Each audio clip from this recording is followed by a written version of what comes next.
Right, if we're thinking about journals and diary entries, I want to read you a little bit of the Adrian Mole series. Adrian Mole's a fictional teenager created by Sue Townsend, and he records lots of his what seems to be quite a mundane life in the form of a diary. And I think they're absolutely hilarious, and I've always loved them and would recommend them to any youngster, even though the time period is a bit dated. In this particular entry, it's written around the time of the Falklands crisis. So, like now, we've got a nation waiting to see what happens next. And yet, the things that happened in Adrian's life are far removed from that drama. And yet, somehow, he seems to make them dramatic and entertaining. And you'll see the first one's about a toothache. So, this might be something you want to adopt into your style of your own journal, perhaps if you have the ability to write with humour. You might not find it humorous in the first few sentences. Here's just a few entries. Thursday, 15th of April. Woke up at 4 a.m. with toothache. Took 6 junior aspirins for the pain. At 5 a.m. I woke my mother and father and told them I was in torment. My father said, "It's your own fault for missing your last 3 dentist appointments." At 5:30 a.m. I asked my father to drive me to the hospital casualty department, but he refused and turned over in bed. It's all right for him, he hasn't got any real teeth. I sat up, racked with agony, and watched the sky get light.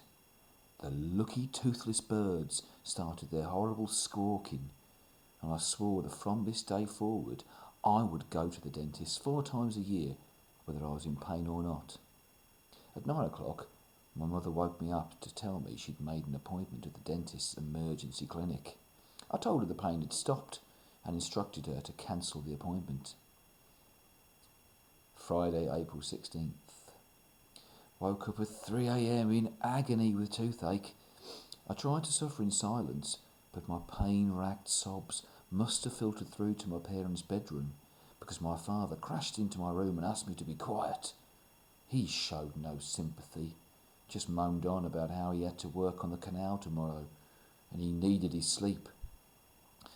On his way back to bed, he slipped on one of my mother's cosmopolitans that she'd left on her side of the bedroom floor. His swearing woke up the dog. Then my mother woke up. Then the lousy bird started. So once again, I watched dawn's grey fingers infiltrate the night. Saturday, April 17th. Still in bed with toothache. My parents are showing me no sympathy. They keep saying, "You should have gone to the dentist's." I phoned Pandora. She's coming round tomorrow. She asked me if I needed anything. I said a Mars bar would be nice. She said, quite irritably, I thought, "Heavens above, Adrian, aren't your teeth rotten enough?" The dog has been howling outside Mitzi's gate all day.